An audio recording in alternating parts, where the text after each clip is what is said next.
زبان سے اعوذ باللہ من الشیطان الرجیم کہہ دیا جائے، بلکہ اس کے ساتھ فی الواقع دل میں یہ خواہش اور عملاً یہ کوشش بھی ہونی چاہیے کہ آدمی قرآن پڑھتے وقت شیطان کے گمراہ کن وسوسوں سے محفوظ رہے، غلط اور بیجا شکوک و شبہات میں مبتلا نہ ہو، قرآن کی ہر بات کو اس کی صحیح روشنی میں دیکھے اور اپنے خود ساختہ نظریات یا باہر سے حاصل کیے ہوئے تخیلات کی آمیزش سے قرآن کے الفاظ کو وہ معنی نہ پہنانے لگے جو اللہ تعالیٰ کی منشا کے خلاف ہوں۔ اس کے ساتھ آدمی کے دل میں یہ احساس بھی موجود ہونا چاہیے کہ شیطان سب سے بڑھ کر جس چیز کے درپے ہے وہ یہی ہے کہ ابن آدم قرآن سے ہدایت نہ حاصل کرنے پائے۔ یہی وجہ ہے کہ آدمی جب اس کتاب کی طرف رجوع کرتا ہے تو شیطان اسے بہکانے اور اخذ ہدایت سے روکنے اور فکر و فہم کی غلط راہوں پر ڈالنے کے لیے ایڑی چوٹی کا زور لگا دیتا ہے۔ اس لیے آدمی کو اس کتاب کا مطالعہ کرتے وقت انتہائی چوکنا رہنا چاہیے اور ہر وقت خدا سے مدد مانگتے رہنا چاہیے کہ کہیں شیطان کی در اندازیاں اسے اس سرچشمہ ہدایت کے فیض سے محروم نہ کر دیں، کیونکہ جس نے یہاں سے ہدایت نہ پائی وہ پھر کہیں ہدایت نہ پا سکے گا، اور جو اس کتاب سے گمراہی اخذ کر بیٹھا اسے پھر دنیا کی کوئی چیز گمراہیوں کے چکر سے نہ نکال سکے گی۔ اس سلسلہ کلام میں یہ آیت جس غرض کے لیے آئی ہے وہ یہ ہے کہ آگے چل کر ان اعتراضات کا جواب دیا جا رہا ہے جو مشرکین مکہ قرآن مجید پر کیا کرتے تھے۔ اس لیے پہلے تمہید کے طور پر یہ فرمایا گیا کہ قرآن کو اس کی اصل روشنی میں صرف وہی شخص دیکھ سکتا ہے جو شیطان کی گمراہ کن وسوسہ اندازیوں سے چوکنا ہو اور ان سے محفوظ رہنے کے لیے اللہ سے پناہ مانگے، ورنہ شیطان کبھی آدمی کو اس قابل نہیں رہنے دیتا کہ وہ سیدھی طرح قرآن کو اور اس کی باتوں کو سمجھ سکے۔ إنه ليس له سلطان على الذين آمنوا وعلى ربهم يتوكلون إنما سلطانه على الذين يتولونه والذين هم به مشركون۔ اسے ان لوگوں پر تسلط حاصل نہیں ہوتا جو ایمان لاتے اور اپنے رب پر بھروسہ کرتے ہیں، اس کا زور تو انہی لوگوں پر چلتا ہے جو اس کو اپنا سرپرست بناتے اور اس کے بہکانے سے شرک کرتے ہیں۔ وَإِذَا بَدَّلْنَا آيَةً مَّكَانَ آيَةٍ وَاللَّهُ أَعْلَمُ بِمَا يُنَزِّلُ قَالُوا إِنَّمَا أَنتَ مُفْتَرٍ بل اکثرهم لا يعلمون۔ جب ہم ایک آیت کی جگہ دوسری آیت نازل کرتے ہیں اور اللہ بہتر جانتا ہے کہ وہ کیا نازل کرے، تو یہ لوگ کہتے ہیں کہ تم یہ قرآن خود گھڑتے ہو۔ اصل بات یہ ہے کہ ان میں سے اکثر لوگ حقیقت سے ناواقف ہیں۔ تم یہ قرآن خود گھڑتے ہو۔ ایک آیت کی جگہ دوسری آیت نازل کرنے سے مراد ایک حکم کے بعد دوسرا حکم بھیجنا بھی ہو سکتا ہے، کیونکہ قرآن مجید کے احکام بتدریج نازل ہوئے ہیں اور بارہا ایک ہی معاملے میں چند سال کے وقفوں سے یکے بعد دیگرے دو تین حکم بھیجے گئے ہیں، مثلا شراب کا معاملہ یا زنا کی سزا کا معاملہ۔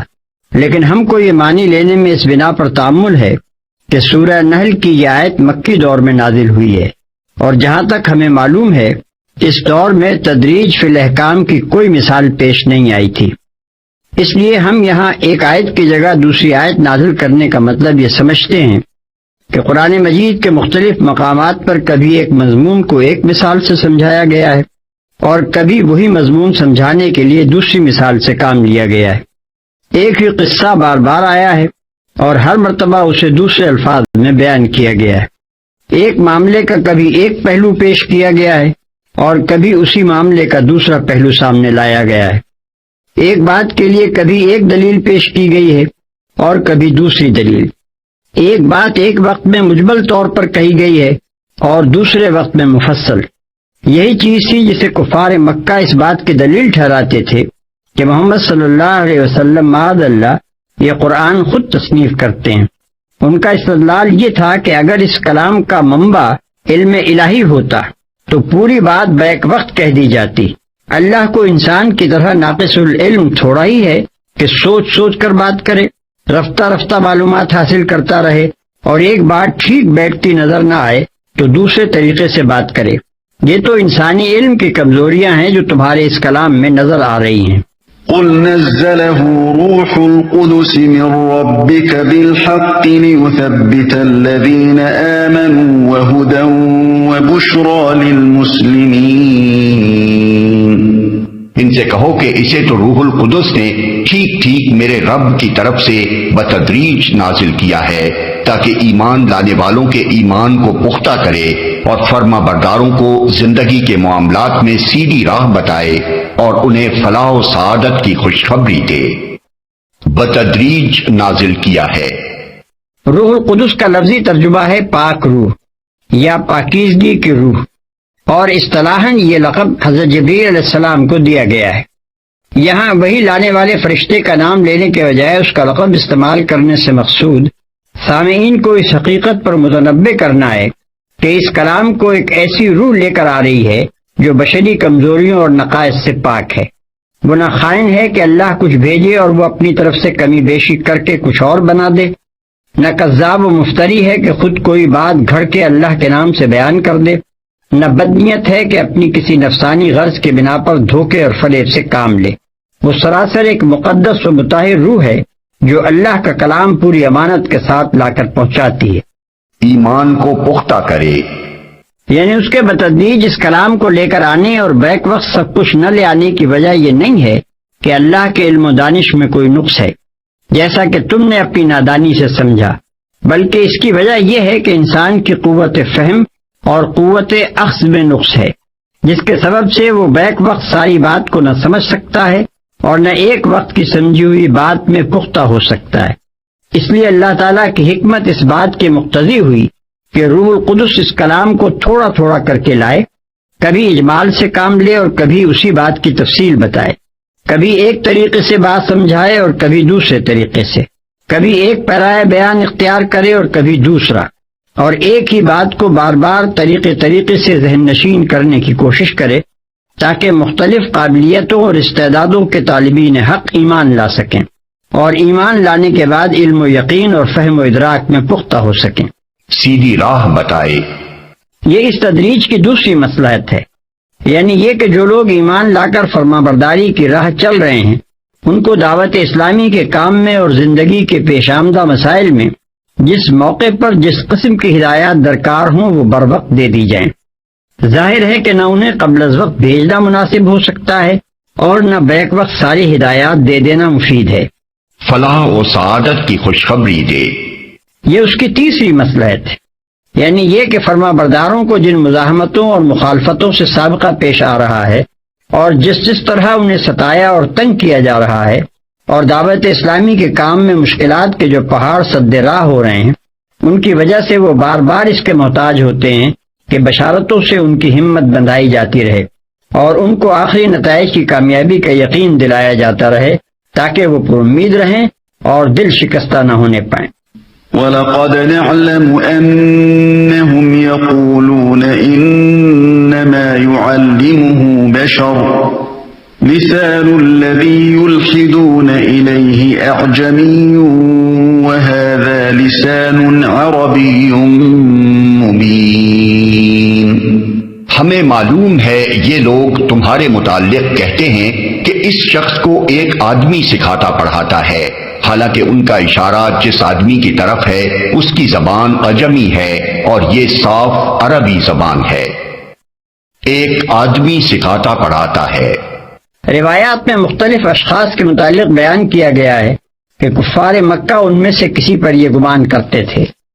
ایک روایت میں اس کا نام جبر بیان کیا گیا ہے جو عامر بن الحضرمی کا ایک رومی غلام تھا۔ دوسری روایت میں حویتب بن عبد العزا کے غلام کا نام لیا گیا ہے جسے عائش یا یعیش کہتے تھے۔ ایک اور روایت میں یسار کا نام لیا گیا ہے جس کی کنیت ابو فقیہ تھی اور جو مکے کی ایک عورت کا یہودی غلام تھا۔ ایک اور روایت بلعان یا بلعام نامی ایک رومی غلام سے متعلق ہے۔ بہرحال ان میں سے جو بھی ہو، کفار مکہ نے محض یہ دیکھ کر کہ ایک شخص تورات و انجیل پڑھتا ہے اور محمد صلی اللہ علیہ وسلم کی اس سے ملاقات ہے، بے تکلف یہ الزام گھڑ دیا کہ اس قرآن کو دراصل وہ تصنیف کر رہا ہے اور محمد صلی اللہ علیہ وسلم اسے اپنی طرف سے خدا کا نام لے کر پیش کر رہے ہیں۔ اس سے نہ صرف یہ اندازہ ہوتا ہے کہ حضرت کے مخالفین آپ کے خلاف اس طرح پردازیاں کرنے میں کس قدر بے باک تھے، بلکہ یہ سبق بھی ملتا ہے کہ لوگ اپنے ہم اثروں کی قدر و قیمت پہچاننے میں کتنے بے انصاف ہوتے ہیں۔ ان لوگوں کے سامنے تاریخ انسانی کی ایک ایسی عظیم شخصیت تھی جس کی نظیر نہ اس وقت دنیا بھر میں کہیں موجود تھی اور نہ آج تک پائی گئی ہے، مگر ان عقل کے اندھوں کو اس کے مقابلے میں ایک عجمی غلام جو کچھ تورات و انجیل پڑھ لیتا تھا قابل تر نظر آ رہا تھا، اور وہ گمان کر رہے تھے کہ یہ گوہر نایاب اس کوئلے سے چمک حاصل کر رہا ہے۔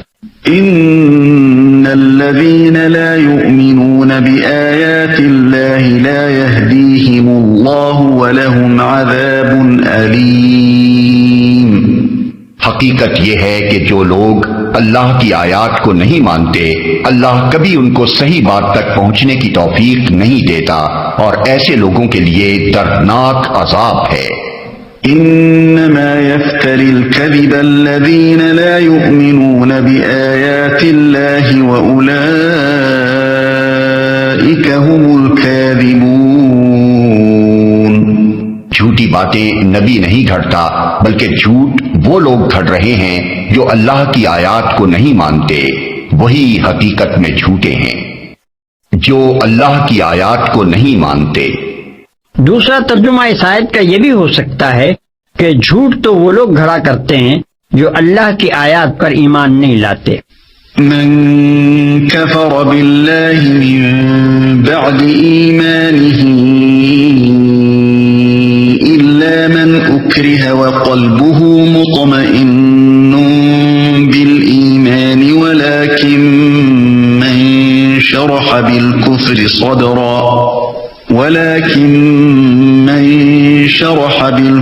صدرا فعليهم غضب من الله ولهم عذاب عظيم۔ جو شخص ایمان لانے کے بعد کفر کرے، وہ اگر مجبور کیا گیا ہو اور دل اس کا ایمان پر مطمئن ہو تب تو خیر، مگر جس نے دل کی رضامندی سے کفر کو قبول کر لیا اس پر اللہ کا غضب ہے، اور ایسے سب لوگوں کے لیے بڑا عذاب ہے۔ اس آیت میں ان مسلمانوں کے معاملے سے بحث کی گئی ہے جن پر اس وقت سخت مظالم توڑے جا رہے تھے اور ناقابل برداشت اذیتیں دے دے کر کفر پر مجبور کیا جا رہا تھا۔ ان کو بتایا گیا ہے کہ اگر تم کسی وقت ظلم سے مجبور ہو کر محض جان بچانے کے لیے کلمہ کفر زبان سے ادا کر دو اور دل تمہارا عقیدہ کفر سے محفوظ ہو تو معاف کر دیا جائے گا، لیکن اگر دل سے تم نے کفر قبول کر لیا تو دنیا میں چاہے جان بچا لو، خدا کے عذاب سے نہ بچ سکو گے۔ اس کا یہ مطلب نہیں ہے کہ جان بچانے کے لیے کلمہ کفر کہہ دینا چاہیے، بلکہ یہ صرف رخصت ہے۔ اگر ایمان دل میں رکھتے ہوئے آدمی مجبوراً ایسا کہہ دے تو مواخذہ نہ ہوگا، ورنہ مقام عظیمت یہی ہے کہ خواہ آدمی کا جسم تکہ بوٹی کر ڈالا جائے، بہرحال وہ کلمہ حق ہی کا اعلان کرتا رہے۔ دونوں قسم کی نظیریں نبی صلی اللہ علیہ وسلم کے عہد مبارک میں پائی جاتی ہیں۔ ایک طرف خباب بن ارت ہیں جن کو آگ کے انگاروں پر لٹایا گیا یہاں تک کہ ان کی چربی پگھلنے سے آگ بجھ گئی، مگر وہ سختی کے ساتھ اپنے ایمان پر جمے رہے۔ بلال حبشی رضی اللہ عنہ ہیں جن کو لوہے کی زرہ پہنا کر چلچلاتی دھوپ میں کھڑا کر دیا گیا، پھر تپتی ہوئی ریت پر لٹا کر گھسیٹا گیا، مگر وہ احد احد ہی کہتے رہے۔ حبیب بن زید رضی اللہ بن عاصم ہیں جن کے بدن کا ایک ایک عضو مسلمہ کذاب کے حکم سے کاٹا جاتا تھا اور پھر مطالبہ کیا جاتا تھا کہ مسلمہ کو نبی مان لیں، مگر ہر مرتبہ وہ اس کے دعوی رسالت کی شہادت دینے سے انکار کرتے تھے، یہاں تک کہ اسی حالت میں کٹ کٹ کر انہوں نے جان دے دی۔ دوسری طرف عمار ابن یاسر رضی اللہ عنہ ہیں جن کی آنکھوں کے سامنے ان کے والد اور ان کی والدہ کو سخت عذاب دے دے کر شہید کر دیا گیا۔ پھر ان کو اتنی ناقابل برداشت اذیت دی گئی کہ آخر کار انہوں نے جان بچانے کے لیے وہ سب کچھ کہہ دیا جو کفار ان سے کہلوانا چاہتے تھے۔ پھر وہ روتے ہوئے نبی صلی اللہ علیہ وسلم کی خدمت میں حاضر ہوئے اور عرض کیا، یا رسول اللہ، مجھے نہ چھوڑا گیا جب تک کہ میں نے آپ کو برا اور ان کے معبودوں کو اچھا نہ کہہ دیا۔ حضور صلی اللہ علیہ وسلم نے پوچھا، اپنے دل کا کیا حال پاتے ہو؟ فرمایا، ایمان پر پوری طرح مطمئن۔ اس پر حضور صلی اللہ علیہ وسلم نے فرمایا، اگر وہ پھر اس طرح کا ظلم کریں تو تم پھر یہی باتیں کہہ دینا۔ ذلك بأنهم استحبوا الحياة الدنيا على الآخرة وأن الله لا يهدي القوم الكافرين. یہ اس لیے کہ انہوں نے آخرت کے مقابلے میں دنیا کی زندگی کو پسند کر لیا، اور اللہ کا قاعدہ ہے کہ وہ ان لوگوں کو راہ نجات نہیں دکھاتا جو اس کی نعمت کا کفران کریں. أولئك الذين طبع الله على قلوبهم وسمعهم وأبصارهم وأولئك هم الغافلون. لا جرم أنهم في الآخرة هم الخاسرون. یہ وہ لوگ ہیں جن کے دلوں اور کانوں اور آنکھوں پر اللہ نے مہر لگا دی ہے، یہ غفلت میں ڈوب چکے ہیں، ضرور ہے کہ آخرت میں یہی خسارے میں رہیں.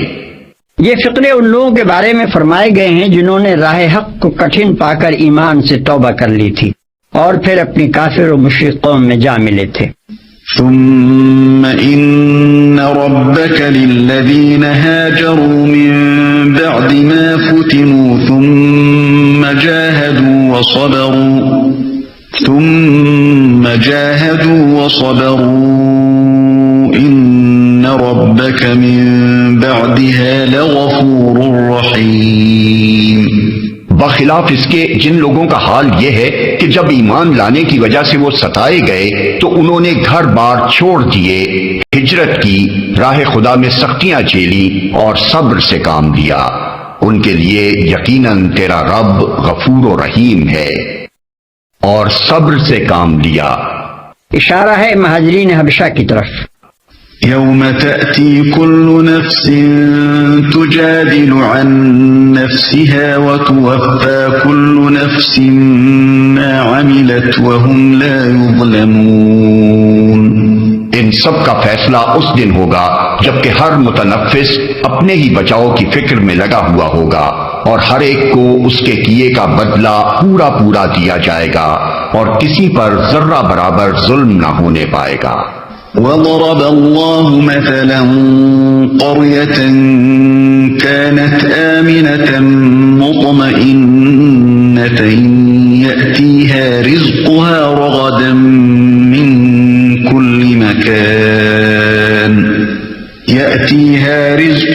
رغدا من كل مكان فكفرت بأنعم الله فأذاقها الله لباس الجوع والخوف بما كانوا يصنعون.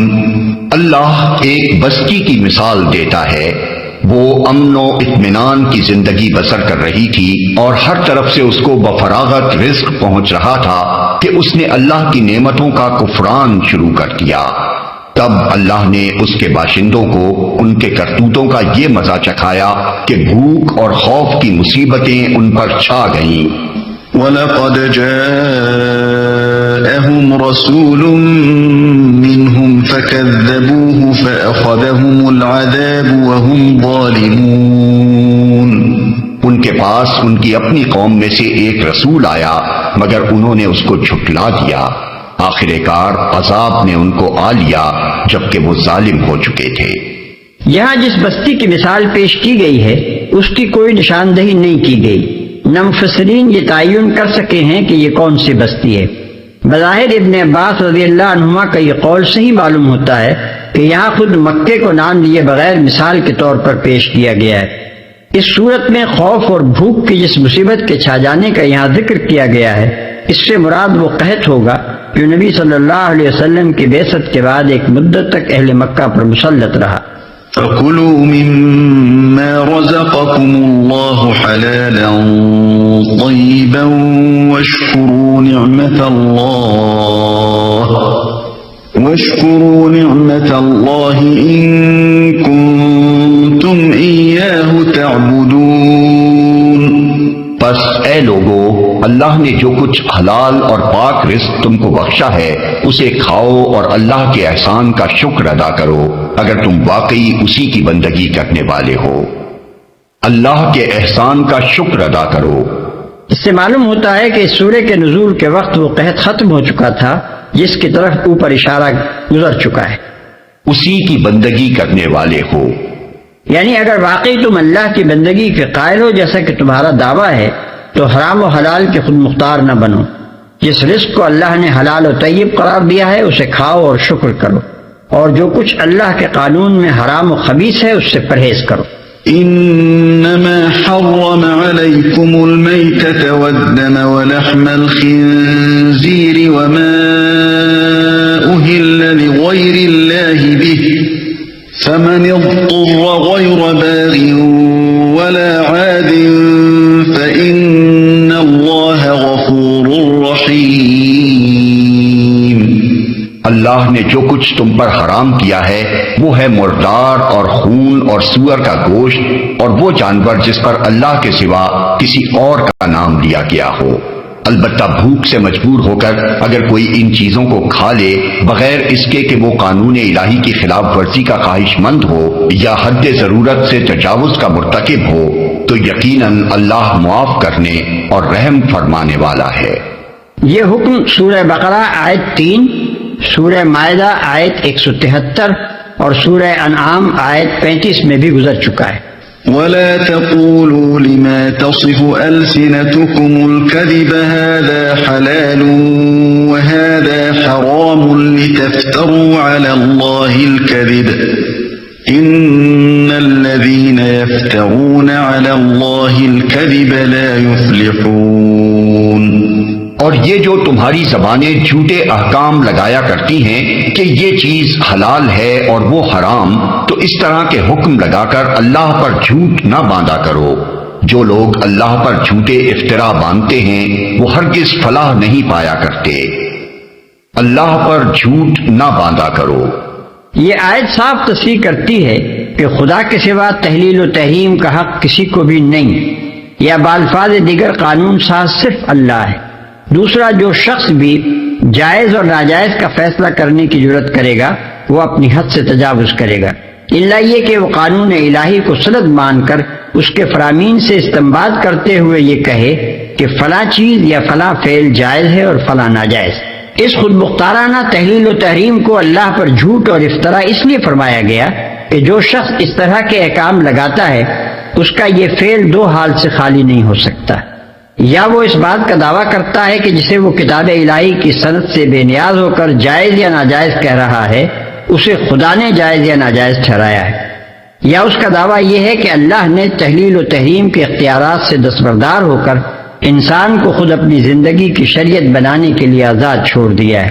ان میں سے جو دعویٰ بھی وہ کرے وہ لامحالہ جھوٹ اور اللہ پر افطرا ہے۔ متاع قلیل ولہم عذاب علیم۔ دنیا کا عیش چند روزہ ہے، آخر کار ان کے لیے دردناک سزا ہے۔ وعلى الذين هادوا حرمنا ما قصصنا عليك من قبل وما ظلمناهم ولكن كانوا أنفسهم يظلمون۔ وہ چیزیں ہم نے خاص طور پر یہودیوں کے لیے حرام کی تھیں جن کا ذکر ہم اس سے پہلے تم سے کر چکے ہیں، اور یہ ان پر ہمارا ظلم نہ تھا بلکہ ان کا اپنا ہی ظلم تھا جو وہ اپنے اوپر کر رہے تھے۔ وہ چیزیں، یہ پورا پیراگراف ان اعتراضات کے جواب میں ہے جو مذکورہ بالا حکم پر کیے جا رہے تھے۔ کفار مکہ کا پہلا اعتراض یہ تھا کہ بنی اسرائیل کی شریعت میں تو اور بھی بہت سی چیزیں حرام ہیں جن کو تم نے حلال کر رکھا ہے۔ اگر وہ شریعت خدا کی طرف سے تھی تو تم خود اس کی خلاف ورزی کر رہے ہو، اور اگر وہ بھی خدا کی طرف سے تھی اور یہ تمہاری شریعت بھی خدا کی طرف سے ہے تو دونوں میں یہ اختلاف کیسا ہے؟ دوسرا اعتراض یہ تھا کہ بنی اسرائیل کی شریعت میں سب کی حرمت کا جو قانون تھا اس کو بھی تم نے اڑا دیا ہے۔ یہ تمہارا اپنا خود مختارانہ فعل ہے یا اللہ ہی نے اپنی دو شریعتوں میں دو متضاد حکم دے رکھے ہیں؟ اس سے پہلے تم سے کر چکے ہیں۔ اشارہ ہے سورہ انعام کی آیت وَعَلَى الَّذِينَ هَادُوا حَرَّمْنَا كُلَّ ذِي ظُفْرٍ الآیہ آیت 146 کی طرف، جس میں بتایا گیا ہے کہ یہودیوں پر ان کی نافرمانیوں کے باعث خصوصیت کے ساتھ کون کون سی چیزیں حرام کی گئی تھیں۔ اس جگہ ایک اشکال پیش آتا ہے۔ سورہ نحل کی اس آیت میں سورہ انعام کی ایک آیت کا حوالہ دیا گیا ہے، جس سے معلوم ہوتا ہے کہ سورہ انعام اس سے پہلے نازل ہو چکی تھی، لیکن ایک مقام پر سورہ انعام میں ارشاد ہوا ہے کہ وَمَا لَكُمْ أَلَّا تَأْكُلُوا مِمَّا ذُكِرَ اسْمُ اللَّهِ عَلَيْهِ وَقَدْ فَصَّلَ لَكُمْ مَا حَرَّمَ عَلَيْكُمْ، آیت 119۔ اس میں سورہ نحل کی طرف صاف اشارہ ہے، کیونکہ مکی صورتوں میں سورہ انعام کے سوا بس یہی ایک صورت ہے جس میں حرام چیزوں کی تفصیل بیان ہوئی ہے۔ اب سوال پیدا ہوتا ہے کہ ان میں سے کون سی سورہ پہلے نازل ہوئی تھی اور کون سی بعد؟ ہمارے نزدیک اس کا صحیح جواب یہ ہے کہ پہلے سورہ نحل نازل ہوئی تھی، جس کا حوالہ سورہ انعام کی مذکورہ بالا آیت میں دیا گیا ہے۔ بعد میں کسی موقع پر کفار مکہ نے سورہ نحل کی ان آیتوں پر وہ اعتراضات وارد کیے جو ابھی ہم بیان کر چکے ہیں۔ اس وقت سورہ انعام نازل ہو چکی تھی، اس لیے ان کو جواب دیا گیا کہ ہم پہلے یعنی سورہ انعام میں بتا چکے ہیں کہ یہودیوں پر چند چیزیں خاص طور پر حرام کی گئی تھیں، اور چونکہ یہ اعتراض سورہ نحل پر کیا گیا تھا، اس لیے اس کا جواب بھی سورہ نحل ہی میں جملہ معترضہ کے طور پر درج کیا گیا۔ ثم إن ربك للذين عملوا السوء بجهالة ثم تابوا من بعد